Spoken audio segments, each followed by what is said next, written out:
Bonjour et bienvenue dans cette vidéo où nous allons parler des snapshots ou des instantanés que nous pouvons prendre avec l'outil VirtualBox.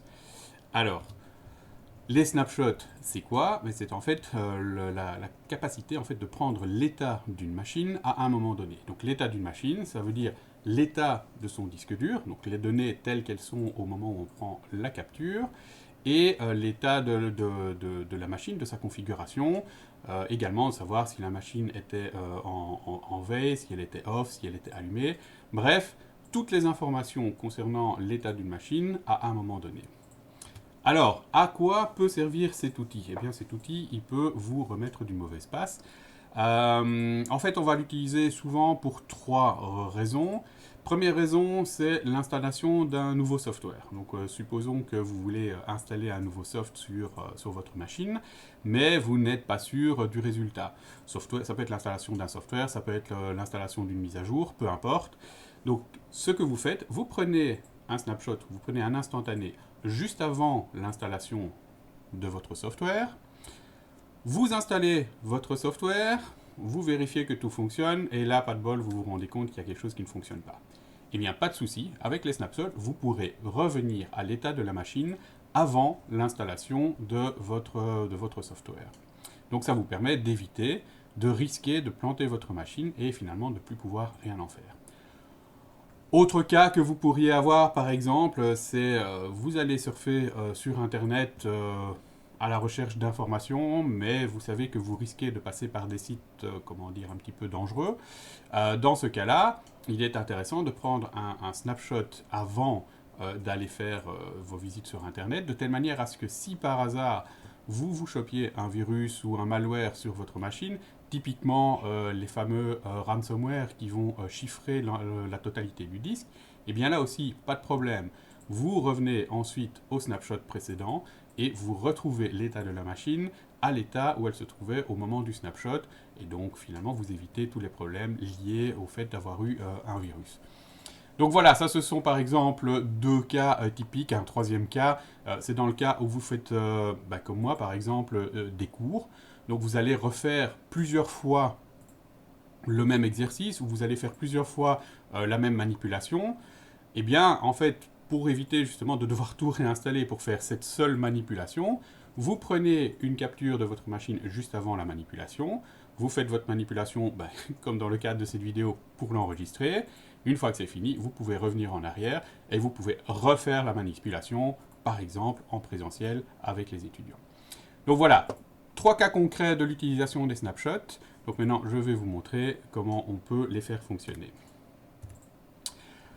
Alors, dans le cas qui nous intéresse, je suis sur une machine Ubuntu sur laquelle se trouve VirtualBox, mais globalement, l'outil se présentera de la même manière sous Windows ou sous Linux. Nous avons ici une machine que nous avions fraîchement installée. Je vous invite à revoir la vidéo d'introduction sur VirtualBox et l'installation d'un serveur Ubuntu. Donc, après l'installation, nous sommes dans l'état post-installation. Donc voilà, là, c'est la machine telle qu'elle a été installée. À partir de là, nous avons arrêté la machine. Il est toujours intéressant, juste après avoir fait l'installation toute fraîche d'une machine, de prendre un instantané. À partir de là, vous aurez chaque fois la possibilité de revenir à cette installation de base. Pour prendre un instantané, deux possibilités. Soit vous utilisez le menu ici où vous avez les icônes concernant les instantanés, soit vous allez dans le menu instantané, prendre un instantané. Alors dans ce cas-ci, on va prendre un nouvel instantané. Qu'est-ce qui vous est demandé? De donner un nom. Soyez précis. Si vous avez que un ou deux instantanés, ce n'est pas dramatique. À partir d'un moment, vous risquez d'avoir un certain nombre d'instantanés. Vous pouvez vraiment créer toute une hiérarchie et revenir longtemps en arrière. Donc ici, par exemple, ce que je vous conseille, c'est toujours peut-être de commencer par la date. Dans mon cas, actuellement, nous sommes le 20 du 9 2020. 20 pour l'année, 9 pour le mois, 20 pour le jour. Dans cet ordre-là, voilà, c'est simplement une convention souvent en informatique. Et de dire par exemple, voilà, dans ce cas-ci, fresh install, donc installation toute fraîche. Vous pouvez aussi rajouter une description, donc installation d'un serveur Ubuntu. Magnifique. Corriger les petites fautes. désolé, j'ai mis mes grandes box aujourd'hui pour écrire. Et voilà, nous avons pris un snapshot de la machine Ubuntu Server. Alors vous voyez qu'on reste dans l'état actuel. C'est-à-dire que si maintenant je démarre ma machine, ce que je vais faire juste après, tous les changements que je vais appliquer là, au moment de démarrer la machine, seront enregistrés dans état actuel. Ce qui veut dire que si, à ce moment-là, je me rends compte que j'ai fait une erreur, je peux revenir à l'état fresh install juste après. Alors, je vais démarrer la machine, vous montrer, je vais enregistrer un simple fichier texte par exemple, et puis nous reviendrons à l'état initial de la machine et vous verrez que mon fichier texte aura disparu. Donc, je vais lancer la machine et me permettre de mettre un petit peu en pause le temps du démarrage. Voilà, ma machine a donc démarré. Je vais me connecter dessus. User. Je vous invite à faire référence à la vidéo précédente de l'installation du serveur.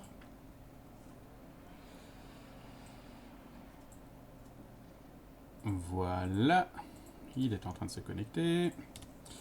Et là, je vais regarder simplement ce que j'ai comme fichier dans mon répertoire Home. Donc je fais simplement un ls. Alors, ce sont des commandes Linux, nous verrons ça à un autre moment, ce n'est pas le but principal pour l'instant. Vous voyez que je n'ai rien. Donc je vais créer un fichier. Je vais appeler fichier snapshot par exemple, voilà. Donc si je fais un ls maintenant, on voit que j'ai mon fichier snapshot. Donc là, nous avons créé un fichier dans l'état actuel de la machine. Alors ce que je vais faire maintenant, je vais éteindre la machine, et puis je vais repasser au snapshot précédent, et vous allez voir en fait que ce fichier aura de nouveau disparu. Alors, je vais d'abord éteindre la machine. On va le faire proprement. Voilà, alors je vais me permettre de revenir quand la machine sera complètement éteinte. Voilà, ma machine est éteinte. Ce qu'on peut faire à ce moment-là, c'est reprendre, par exemple, une capture pour dire que nous avons fait un changement, donc toujours 20.09.20, ajout fichier par exemple. On peut prendre cette capture en se disant que, bon, on n'est pas tout à fait sûr, mais peut-être qu'on pourrait repartir de là. Donc, ici, on a la capture de l'installation toute belle, toute fraîche, et on a une capture après avoir ajouté le fichier. L'état actuel, c'est évidemment l'état actuel après avoir ajouté le fichier. Alors, supposons que je veuille revenir à l'état juste avant d'avoir installé le fichier. Bien, très simplement, je vais revenir sur l'état précédent. Je vais dire restaurer et je vais revenir dans l'état précédent. Donc, on voit en fait que maintenant, état actuel, il est au même niveau que ajout de fichier. Donc, ça veut dire qu'on repart en fait du fresh install. Donc, si maintenant je démarre ma machine, voilà, ma machine a redémarré. Je me log à nouveau.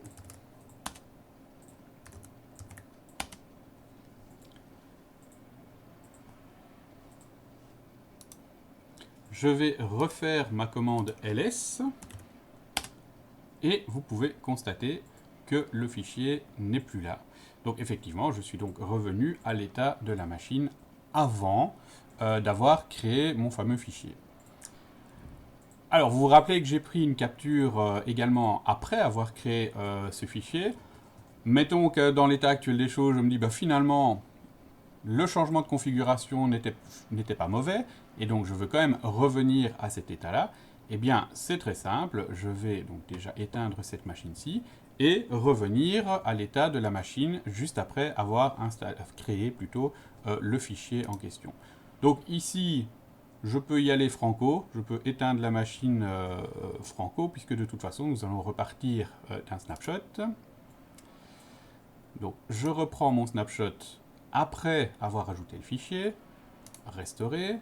Alors, il me propose à chaque fois, enfin, en tout cas, si vous n'avez pas fait de capture, il vous propose de créer un instantané. Bon, ici, c'est pas vraiment le but, donc je ne vais pas créer un instantané en plus. Je vais simplement revenir juste après la création du fichier. Alors vous voyez que état actuel est donc bien maintenant en dessous de, en dessous de la capture ajout fichier. Donc maintenant, je vais démarrer ma machine et nous verrons effectivement que le fichier que j'avais créé sera de nouveau restauré. Je vais donc me reconnecter maintenant que la machine a démarré et refaire la commande ls.